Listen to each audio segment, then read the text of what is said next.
आज हामी विशेष गरेर बुढीनन्दा कृषि फर्मबाट टमाटरको बिउ कसरी राख्ने र बिउ कसरी उमार्ने भन्ने कुरामा हामीले स्टेप बाइ स्टेप देखाउन चाहिरहेका छौं।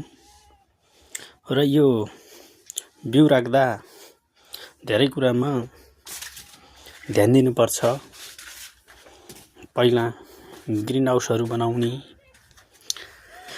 अलि चिसो समय भएको हुँदा तातो बनाउने। त्यही भएर हामी बिउ राख्ने तरिका सिकाउन गइरहेका छौं। सबै किसानहरूलाई सहयोग पुग्छ यो हेर्दै स्टेप बाइ स्टेप बनाउन सक्नुहुन्छ। विशेष गरेर बिउ छनौट गर्दा गोलबेडाको विभिन्न जातहरू छन्। लामो, छोटो, डिटरमेन्ट र नन डिटरमेन्ट भन्ने जात। यो दुईटै एउटा लामो अवधिको रोप्ने हो भनेपछि अहिले बजारमा रहेका सिर्जना सम्झना सरिताहरू छन्, छोटो रुचिहरू। त्यस्तै सिजिन्टा कम्पनीको अलराउन्डरहरू, होचो जात क्षणिक अवधिको लागि लगभग फागुनमा रोपेपछि असाढमा हार्भेस्टिङ हुन्छ। त्यसैले हामीले स्टेप बाइ स्टेप सिकाउन गइरहेका छौं।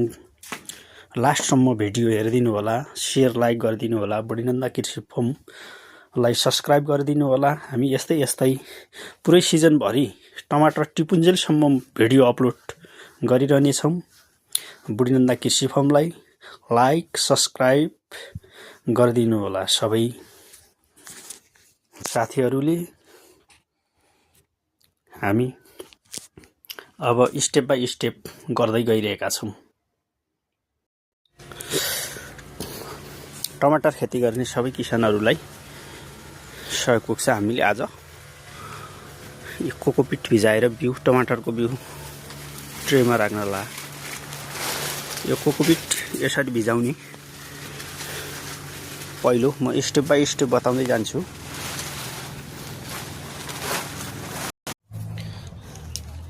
अब हामीले कोकोपिट भिजाएर मजाले मसिनो बनाइसक्यौं। यसपछि अब गडौली मल हाल्ने थोरै।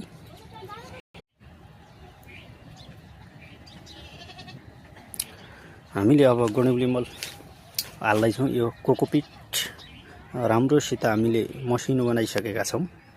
अब गडौला मल हाल्छौं है। यसपछि गडौला मल पनि मिसाइसकेका छौं। हामीले अब यसमा सेडोमोनास र माइक्रोराइजा भनेको बोट बिरुवालाई शक्ति दिनलाई, जरा फैलाउँछ। सेडोमोनास माटोमा भएका विभिन्न रोगहरू मार्नको लागि। अब हामी माइक्रोराइजा र सेडोमोनास पनि अलिकति मिक्स गर्छौं। हेर्नुहोस्, हामीले यो सेतो सेडोमोनासहरू हामी हालिरहेका छौं। अब यसलाई पुरै मिक्स गरिदिने, पुरा मिक्स गर्ने।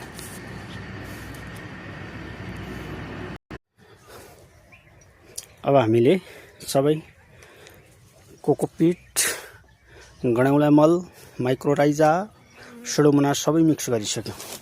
अब हामी हाल्छौं। यहाँ छ ट्रेहरू। अब हामी यसमा कोकोपिट भर्ने। यहाँ छ, यसमा अब कोकोपिट भर्नुपर्छ। अब हामीले यसरी कोकोपिट भर्यौं। केही दिनपछि हामी यसलाई अब टमाटरको बियाँ हाल्छौं।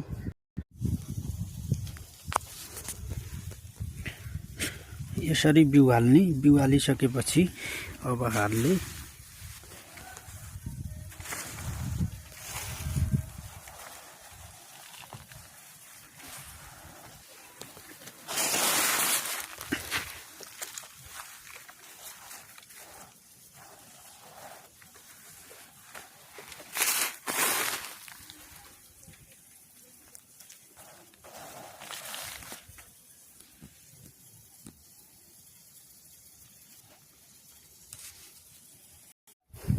अब हामीले सबै बिउ हालिसकेका छौं। बिउ हालिसकेपछि अब यसलाई चिसो नपुग्न सक्छ पानीको मात्रा। एकछिन थोरै पानी हाल्दियौं। पानी हालिरहेका छौं।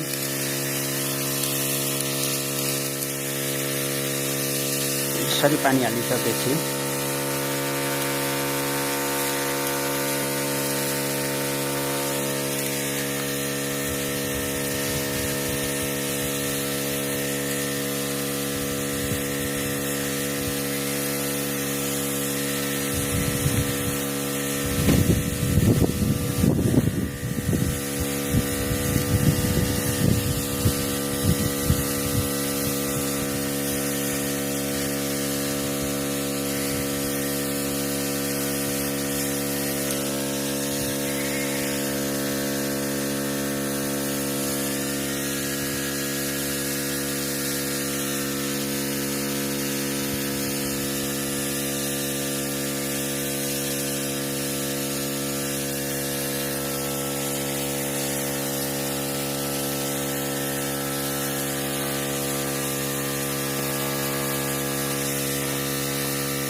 यसरी पानी हाल्ने, मजाले भिजाउने।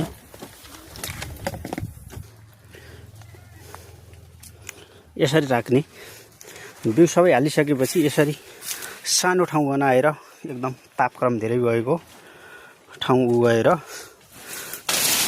यसपछि एकदम चाँडो उम्रिन्छ भनेपछि यसरी जुटको बोरा माथिबाट भिजाएर छोपिदिने।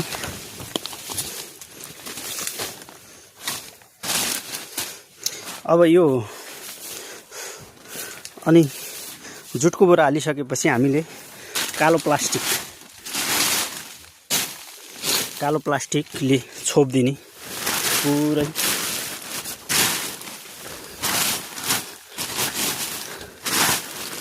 कालो प्लास्टिकले छोपिदिने। यसरी छोपिदियौं। अब